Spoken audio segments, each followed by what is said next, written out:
Hello friends, आज हम जिस स्टॉक की बात कर रहे हैं वो एक्चुअली शॉर्ट टर्म ट्रेडर के लिए भी as well as positional trader के लिए भी एक अच्छे लेवल पे है। इवन आप बात करेंगे कोई बीटीएसटी करता है या फिर बहुत छोटा यानी विद इन वीक में अगर उसमें एग्जिट करता है तो भी एक अच्छा लेवल है। यानी आपका रिस्क रिवार्ड काफी अच्छा है। तो देखते हैं हम उस स्टॉक को, आइए।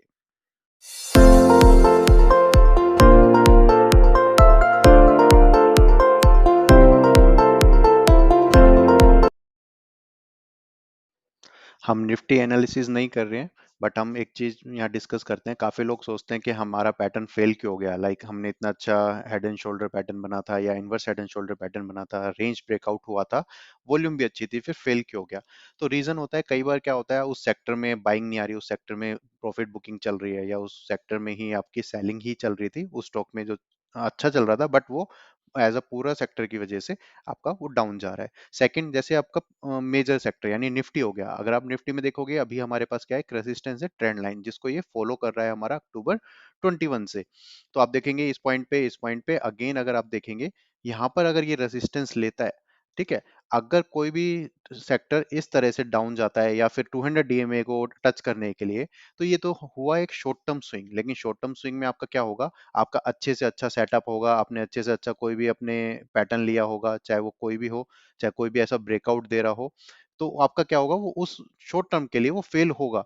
तो आपको वो चीज देखनी होगी कि आपका ये नहीं है कि आपका टीए फेल हो गया, टीए काम नहीं करता, आपने कोई स्टॉक लिया था, आपने वो बिल्कुल ही बेकार है या फिर मतलब नहीं चला।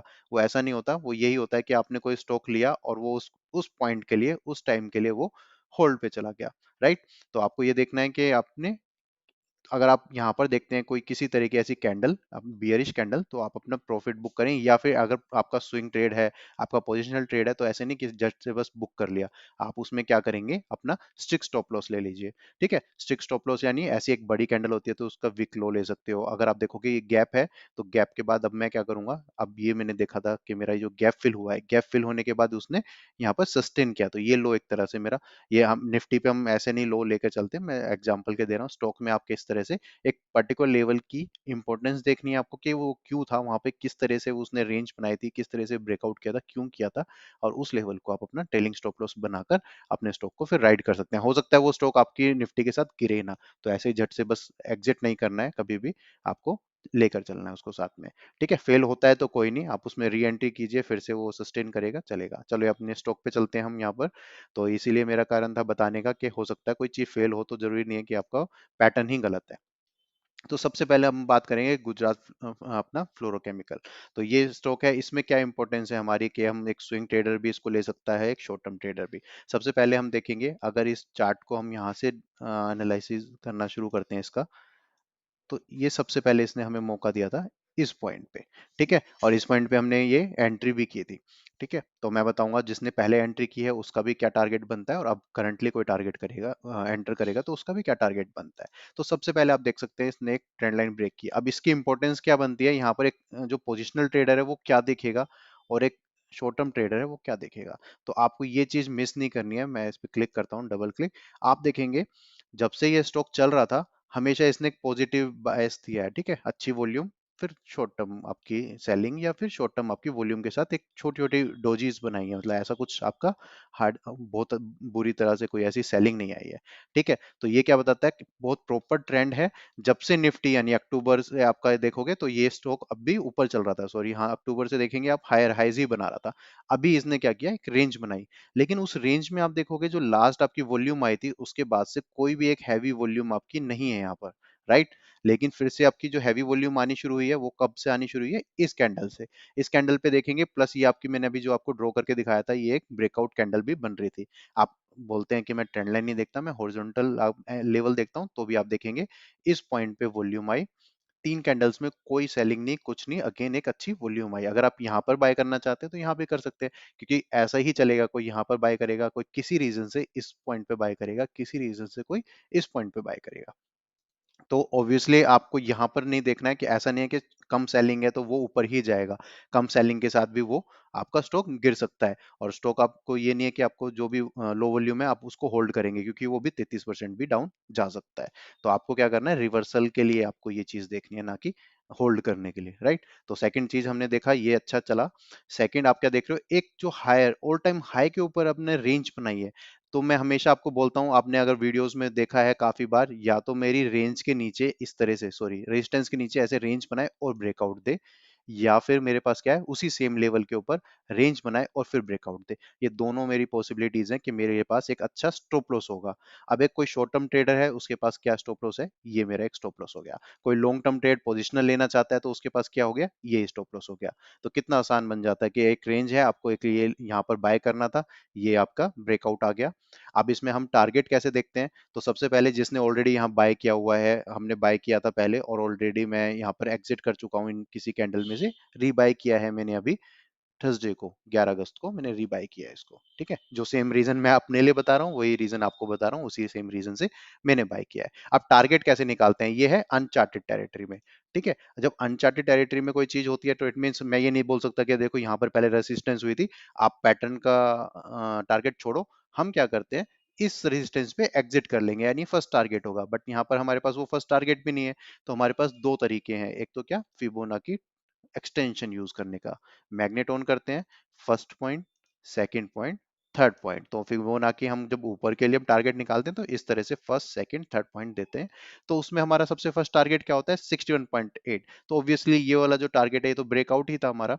अब जब ब्रेकआउट हुआ है तो उसके बाद हम क्या देख सकते हैं, अब नेक्स्ट हमारा क्या होता है, 1.618, यानी 3837 हमारा फर्स्ट टारगेट हो सकता है, जो कि काफी पास है, ठीक है। फर्स्ट पॉइंट ये हो गया, ये नहीं कि इसके बाद यहाँ पे खत्म हो जाएगा, रुक जाएगा, नहीं।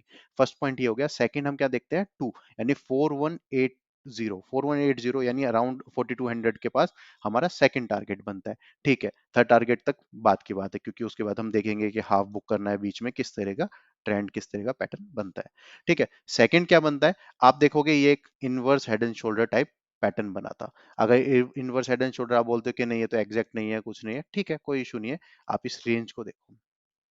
तो जैसा भी आपको लगता है, ये ऐसा कोई भी यही चीज है टेक्निकल एनालिसिस में, कोई भी एग्जैक्ट कोई भी कंफर्मेशन नहीं होती कि एग्जैक्ट यही होगा, एग्जैक्ट ऐसा ही होगा, एग्जैक्ट इतना ही पैटर्न बनेगा। इसलिए जो आप बोलोगे कि नहीं ये ऐसा नहीं है, वो भी सही है, और जो मैं बोल रहा हूँ वो भी सही है। अब होगा क्या वो किसी को नहीं पता, इसीलिए हम स्टॉप लॉस लेते हैं। तो टारगेट हमने पहले नहीं देखा, सबसे पहले हमने स्टॉप लॉस देखा, फिर टारगेट देख रहे हैं, देखो। तो ये चीज आपको भी हैबिट डालनी है। तो सबसे पहले अगर मैं देखता हूँ यहाँ पर मेरा क्या टारगेट बन सकता है, तो अराउंड मैं इसको थोड़ा सा और एडिट कर देता हूँ अगर आप चाहते हो तो। यहाँ पर मैं कोऑर्डिनेट में डाल देता हूँ, 4287.75। तो आप देख सकते हैं यहाँ पर 34% की एक मूव आ सकती है एज पर दिस पैटर्न। और ये पैटर्न में मैं सिर्फ 34% बोल रहा हूँ, एक्चुअली 50 100 भी जा सकता है। रीजन इसका मैं दे देता हूँ आपको एक और, ठीक है। एक तो आप देखोगे कि कोई भी शॉर्ट टर्म ट्रेडर भी इस पे एंटर कर सकता है, सिर्फ अपने जो भी आपका ये स्टॉप लॉस है, और अपना राइट कर सकता है इसको। सेकेंड थिंग, आप कोई पोजिशनल है तो इसको 34% जो भी आपको लगता है कि भाई मुझे नहीं पता कहाँ निकलना है, तो उसके पास भी एक रीजन है। सेकंड, आप फिबोनाची यूज करके आप अपना एग्जिट कर सकते हो। अब इसमें मेरे को क्या लगता है, इसमें यहाँ पर भी एग्जिट करना नहीं चाहिए। यहाँ पर भी एग्जिट क्यों नहीं करना चाहिए, अगर आपके निफ्टी अगर आपकी निफ्टी अगेन स्ट्रॉन्ग रहती है, जो कि फुल अप ट्रेंड में है, जो कि हमने बात की थी कि आपका ये डो टॉप आपका ब्रेक हुआ था, उसके बाद चल रहा है, ये हो सकता है एक छोटा सा स्विंग दे आपका, एक नया डो बॉटम देकर, और फिर कंटिन्यू करेगी अगर मार्केट, तो ये स्टॉक देखो कितना स्ट्रॉन्ग है निफ्टी के मुकाबले। अगर निफ्टी इतना स्ट्रॉन्ग होगी तो ये स्टॉक तो और भी स्ट्रॉन्ग रहेगा, क्योंकि stronger will become more stronger, ठीक है। तो जब ये स्ट्रॉन्गर होगा तो इस पे आपके पास रुकने का मुझे नहीं लगता कोई चांस है। कोई तरीका ऐसा होगा आपके पास, हो सकता है फिर से एक रेंज दे दे और फिर ब्रेकआउट दे। तो आप धीरे धीरे क्या कर सकते हो, बुक किया कंप्लीटली, एग्जिट किया, ठीक है। आपने क्या देखा कि हाँ ये अब यहाँ पर एक स्विंग बना रहा है, इस तरह से बना रहा है, आपने ठीक है अपना कोई भी ट्रेल स्टॉप लॉस लिया तो एग्जिट किया, फिर रिवर्स होता है, फिर एंट्री कर सकते हो। तो आपको ये मिल गया है कि ये अच्छा स्ट्रॉन्ग है, स्टॉक अच्छा है, इसमें एक नहीं हम दो तीन भी स्विंग ट्रेड कर सकते हैं। तो ये स्टॉक आप अपनी लिस्ट में रखो। कोई रिकमेंडेशन नहीं है, आपको पैटर्न समझा है मैंने, आपको इसकी इंपॉर्टेंस समझाई है, आप लेना चाहते हैं आप लीजिए। आपको लगता है कि नहीं इसमें कुछ मुझे पसंद नहीं है, इसमें मेरा रिस्क नहीं ले सकता मैं, इसमें काफी अच्छा है, या फिर मैं तो 3,000 से ऊपर के स्टॉक्स का प्राइस होता है तो मैं वो लेता ही नहीं हूँ, तो वो आपकी रीजनिंग है, आप बिल्कुल उसको ही फॉलो कीजिए। और यहाँ पर मैं इस वीडियो को एंड करता हूँ। अगर आपको वीडियो पसंद आए तो लाइक करना मत भूलिए, आपका रिस्पॉन्स मिलता है तभी मुझे और वीडियोस बनाने का मन करता है। अब मैं इस नेक्स्ट वीडियो बनाने वाला हूँ इंपॉर्टेंस ऑफ वॉल्यूम। तो इंपॉर्टेंस ऑफ वॉल्यूम पे मैं आपको वीडियो बनाऊंगा, आपको समझ आएगा कि हाँ एक्चुअली में अगर आप सिर्फ वॉल्यूम को भी देखकर अगर आप किसी रिवर्सल को पकड़ते हो तो उसमें आपको कितना बेनिफिट हो सकता है, जो कि मैं खुद भी कर रहा हूँ। जो भी मैं चीज़ बताता हूँ वो मैं खुद कर रहा हूँ। तो यहाँ पर अगर आपको पसंद आया तो अपने फ्रेंड्स के साथ प्लीज़ शेयर करना। और मोस्टली जो वीडियोस देख रहे हैं 80% लोग सब्सक्राइब नहीं नहीं सब्सक्राइबर्स नहीं है। तो अगर आप सब्सक्राइब करेंगे तो बहुत अच्छा रहेगा और मुझे भी मोटिवेशन मिलती रहेगी। तो यहाँ पर इस वीडियो को मैं एंड करता हूँ। Thank you.